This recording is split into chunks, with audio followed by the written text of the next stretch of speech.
pagi hari ini saya memberikan tema untuk saya dan saudari belajar, yaitu karakter hidup sebagai ciptaan baru. Saya dan saudara belajar di pagi hari ini dengan judul yang saya berikan, yaitu karakter hidup sebagai ciptaan baru.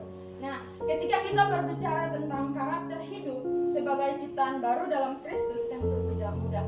Kenapa saudara? Karena ketika saya dan saudara percaya dan menerima Yesus sebagai Tuhan dan Juru Selamat secara pribadi dalam kehidupan saya dan saudara, itu kita tidak langsung menjadi sempurna. Jadi ketika saya dan saudara benar-benar sudah percaya kepada Kristus, kita sudah menjadikan Kristus itu sebagai Tuhan dan Juru Selamat dalam kehidupan kita, kita tidak langsung menjadi sempurna, karena itu butuh proses dalam kehidupan kita. Dan kita tahu bersama bahwa di dunia ini tidak satu orang pun ketika dia menerima Yesus Kristus langsung dia berubah, langsung dia sempurna, tidak. Tetapi ketika saya dan saudara sudah mengalami Kristus dalam hidup saya dan saudara, maka di situ saya dan saudara mengalami perubahan dalam kehidupan kita. Bukan kita menjadi langsung sempurna, tidak, tetapi saya dan saudara mengalami perubahan. Perubahan dari apa? Karena Roh Kudus yang menjamah setiap hidup saya dan saudara, sehingga dari kesehari kita menjalani hidup kita mengalami yang namanya perubahan. Nah, saudara yang terkasih di dalam nama Tuhan kita Yesus Kristus, bertimbul pertanyaannya untuk saya dan saudara di pagi hari ini, yaitu apa saja karakter hidup sebagai ciptaan baru dalam Kristus yang ada di dalam diri orang percaya. Pertanyaannya untuk saya dan saudara yaitu apa saja karakter hidup yang ada dalam kehidupan saya dan saudara sebagai orang-orang ciptaan baru, atau kita yang dulunya hidup di dalam dosa, tetapi kini saya dan saudara sudah meninggalkan dosa itu dan kita sudah di dalam Kristus. Yang pertama saya berikan di sini yaitu ada kasih di dalam hidupnya. Karakter hidup yang pertama yang saya berikan di sini yaitu ada kasih di dalam hidupnya. Kalau berbicara tentang kasih, memang sangat mudah ketika saya dan saudara berbicara tentang kasih, tetapi untuk mempraktikkan kasih dalam kehidupan saya dan saudara itu sangat sulit. Saya dan saudara berbicara, contoh saya mengasihi Kak Farid, saya mengasihi Abner dan lain sebagainya. Itu sangat mudah untuk kita ucapkan, tetapi untuk melakukan kasih itu sangat sulit. Saudara yang terkasih di dalam nama Tuhan kita Yesus Kristus, Rasul Paulus, dia orang yang paling dikasihi oleh Allah, ya. Dia rasul yang diutus Tuhan, di mana Rasul Paulus menulis surat ini kepada jemaat yang ada di Korintus dan juga orang-orang kudus yang ada di seluruh Akhaya. Dia menulis ini kepada mereka bahwa dia tahu orang-orang yang di situ sudah mengalami yang namanya ciptaan baru. Orang-orang yang di situ sudah mengalami yang namanya hidup di dalam Kristus. Maka dari itu karakter hidup mereka yang pertama ada kasih di dalam hidup mereka. Itu yang Rasul Paulus minta. Dia mau supaya ada kasih dalam hidup mereka.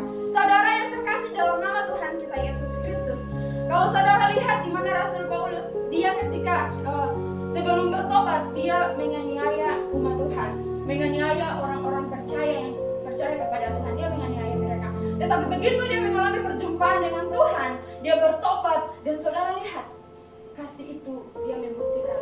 Kasih Allah itu yang ada dalam dirinya dia membuktikan kepada orang-orang yang ada di Korintus, kepada orang-orang yang ada di seluruh Akhaya. Kenapa saya katakan demikian? Rasul Paulus tidak mementingkan dirinya sendiri. Bisa saja dia berkata karena mereka sudah mengalami ciptaan baru dalam Kristus, berarti mereka sudah bisa tahu harus ada kasih di dalam hidup mereka. Bisa saja dia tidak harus menolong mereka, tidak harus peduli dengan mereka, karena kasih tidak boleh mementingkan diri sendiri. Ketika seseorang sudah mempunyai kasih, dia harus mempeduli orang lain. Kita lihat Rasul Paulus, dia peduli terhadap yang lain. Kemana saja dia diutus, kemana saja dia ditempatkan, dia mau pergi. Hanya untuk apa? Menunjukkan kasih Allah lewat hidupnya dia. Sulit, sangat sulit. Dia dianiaya. Kalau saudara baca di ayat yang keempat, di pasal yang keempat di situ menjelaskan bagaimana ketika Rasul Paulus kehilangan akal, dia tidak pernah putus asa untuk menyampaikan Injil kepada orang-orang yang ada di Korintus, untuk menyampaikan Injil kepada orang-orang yang ada di seluruh Akhaya. Tidak pernah putus asa. Karena apa? Ada kasih. Dia menyadari bahwa Kristus yang kasih itu dia sudah rasakan, dia sudah miliki. Jadi kasih yang daripada Kristus dia mempraktekkan kepada orang-orang yang ada di Korintus. Saudara yang terkasih di dalam nama Tuhan kita Yesus Kristus. Seberapa besar saya dan saudara yang percaya kepada Kristus, ketika saya dan saudara berbicara tentang kasih, lalu kasih itu kita praktekkan dalam kehidupan saya dan saudara. Seberapa besar orang-orang Kristen yang ngakunya Kristen, lalu mereka benar-benar tidak mementingkan diri sendiri. Apalagi saya dan saudara yang akan diutus. Jangan sampai kita berbicara tentang kasih lalu di sana ada orang yang mereka itu orang itu dikucilkan dari keluarganya, ada orang yang dia itu ditolak dari keluarganya. Lalu saya dan saudara ini apa? Kita membiarkan orang itu. Kasih kita di mana? Kasih Kristus itu di mana? Sampai saya dan saudara tidak bisa meneladani. Saya dan saudara membiarkan dia begitu saja hidup yang benar-benar dibenci oleh orang tuanya. Lalu saya dan saudara ini apa? Orang tersebut membutuhkan tempat untuk dia juga butuh dipeduli. Dan saya dan saudara adalah tempat itu. Kasih itu kami menunjukkan kasih Kristus kepada orang tersebut. Oleh karena itu saudara yang terkasih dalam nama Tuhan kita Yesus Kristus, jangan mementingkan diri sendiri. Karena apa? Saya dan saudara mempunyai kasih. Kasih itu yang berasal daripada Kristus. Karena kasih itu kita terima daripada Kristus, maka kasih itu kita meneladani dalam kehidupan. Kasih Kristus kita meneladani dan mempraktikkan itu dalam kehidupan kita dari hari ke hari. Saudara, poin yang kedua yang saya berikan di sini yaitu yang pertama tadi ada kasih dalam hidupnya. Poin yang kedua, karakter hidup ketika dia berada dalam ciptaan baru. Yang kedua yaitu ada sukacita di dalam hidupnya. Saya dan saudara mengalami sukacita dalam hidup saya dan saudara, amin. Karena kita adalah ciptaan baru. Karena kita adalah orang-orang yang benar-benar sudah hidup di dalam Tuhan. Sehingga saya dan saudara mengalami adanya sukacita di dalam hidup saya dan saudara. Rasul Paulus, kalau saudara lihat, dia bersama anak rohaninya ketika Rasul Paulus ini memberitakan Injil, dia ditolak. Ketika dia memberitakan Injil, dia tidak disukai oleh orang banyak. Karena kita tahu dulunya dia itu penganiaya orang-orang Kristen. Tetapi dia bertobat, lalu dia memberitakan Injil kemanapun dia pergi.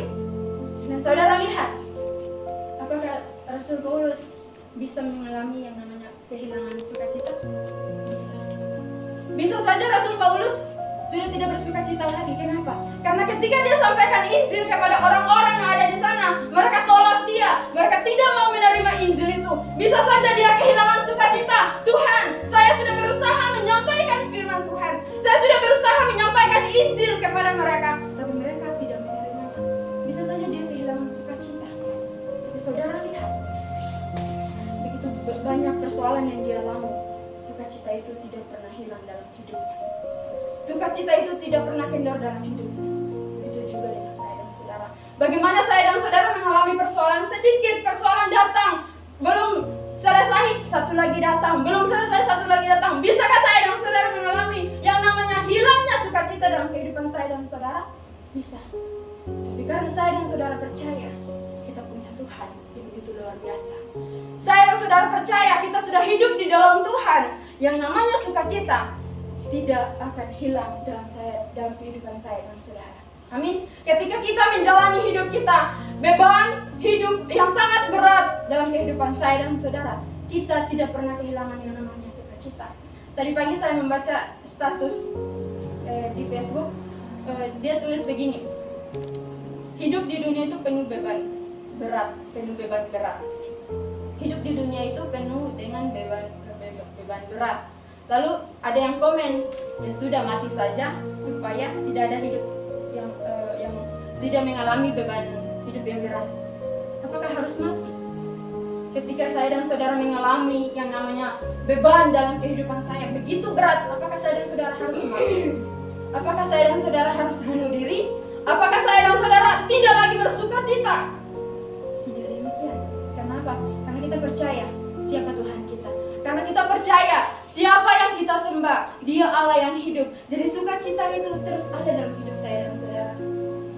Kalau ada persoalan kita bersukacita. Biar mana datang bertubi-tubi, kita tetap bersukacita.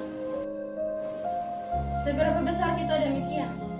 Jujur saya kalau mengalami persoalan, ya benar ya kita harus doa dulu, penyembahan dulu, baru rasa lega, rasa ada kedamaian, rasa ada sukacita dalam hidup saya dan saudara. Dan itu yang harus kita lakukan. Bukan berarti persoalan datang, satu lagi datang, mama kita punya masalah sebanyak di sini. Satu lagi datang, perempuan ini satu bikin apa? Satu lagi datang, masalah tidak habis-habis dalam kehidupan kita, lalu kita tidak lagi bersukacita. Oh tidak. Orang bilang, aku sama kamu sering ngamuk-ngamukan, tapi kalau tidak sama kamu, oh tidak bisa. Tapi aku sama Tuhan, seringkali aku lalai, tapi sama Tuhan aku harus bisa. Tidak bisa kalau tidak sama Tuhan, amin? Tidak bisa kita jalani hidup ini tanpa Tuhan. Aduh, karena bisa, harus ada Tuhan. Jadi kita harus bersukacita saudara, kasih dalam nama Tuhan kita Yesus Kristus. Yang ketiga, karakter yang ketiga yaitu ada damai dalam hidupnya. Yang pertama tadi ada kasih dalam hidupnya, yang kedua ada sukacita dalam hidupnya, dan yang ketiga ada damai dalam hidupnya. Saudara lihat Rasul Paulus, dia memang ada banyak orang yang musuhi dia, ada banyak orang yang membenci dia. Kalau saudara lihat kata damai dalam Kamus Besar Bahasa Indonesia, yang pertama tidak ada perang, tidak ada kerusuhan, aman, keadaan tidak bermusuhan atau tenang. Rasul Paulus dia dimusuhi oleh orang-orang banyak, orang-orang Yahudi. Dia dibenci. Ada orang-orang yang memerangi dia melalui perkataan, melalui tindakan. Apakah dia balas? Bisa saja dia balas karena dia dulunya orang-orang penganiaya umat Kristen. Bisa saja dia suruh orang lain untuk membunuh orang tersebut yang benci dia, yang musuhi dia. Bisa saja. Tapi saudara lihat apa yang Rasul Paulus menunjukkan. Damai, tenang, aman dalam hidupnya. Saya dan saudara juga demikian. Kita harus menjadi seorang yang pembawa damai bagi orang-orang yang ada di sekitar kita, orang-orang yang ada di luar sana. Ketika mereka memerangi kita melalui perkataan, saya dan saudara datang untuk apa? Berdamai dengan orang tersebut. Saudara percaya ada musuh saudara? Percaya dan tidaknya pasti ada musuh saudara. Saudara tidak tahu, tetapi ada orang-orang yang benci saya dan saudara. Kita tidak tahu. Kita berkata kita tidak ada musuh itu. Karena kita tidak tahu orang-orang di luar sana ada yang membenci saya dan saudara. Itu musuh kita. Lalu kita harus balas, musuhi mereka lagi. Lalu saya dan saudara harus balas, benci mereka. Tidak demikian. Saudara kalau baca di ayat 18 sampai ayat yang ke-21, saya tidak akan membacakannya karena waktu. Saudara baca dari ayat 18 sampai ayat yang ke-21. Pembawa damai itu siapa? Yesus. Yesus datang ke dunia untuk membawa damai. Berarti ketika dia dibenci pun, dimusuhi, dia tidak membalas, dia tetap tenang. Malahan dia berdamai dengan dunia. Lalu saya dan saudara dengan teman kiri kanan, dia memusuhi saya dan saudara-saudara, dan saya harus balas dia untuk bermusuhan. Ketika dia mengalami perang atau lewat tindakan, mari bagus senggel, lalu saya dan saudara harus juga tidak demikian. Karena saya dan saudara meneladani yang daripada Kristus. Kristus datang membawa damai. Begitu juga kehidupan saya dan saudara di dunia ini, membawa damai bagi orang-orang yang ada di sekitar kita. Saudara yang terkasih di dalam nama Tuhan kita Yesus Kristus, minta tolong satu mahasiswa untuk membacakan bagi kita semua dalam Matius 5 pasal 9. Matius pasal 5 ayat 9. Matius 5 ayat 9.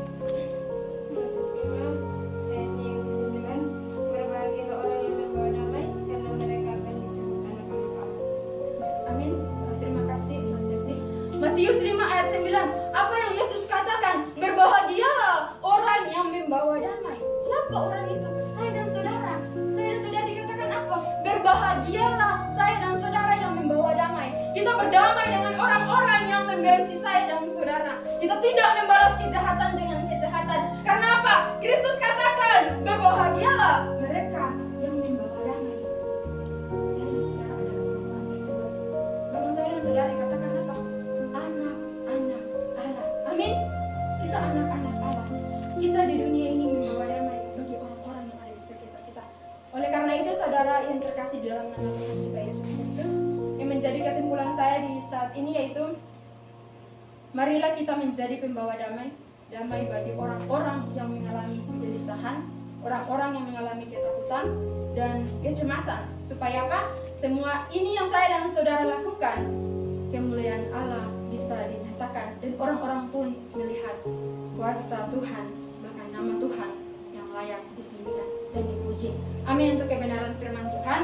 Dengan kasih Kristus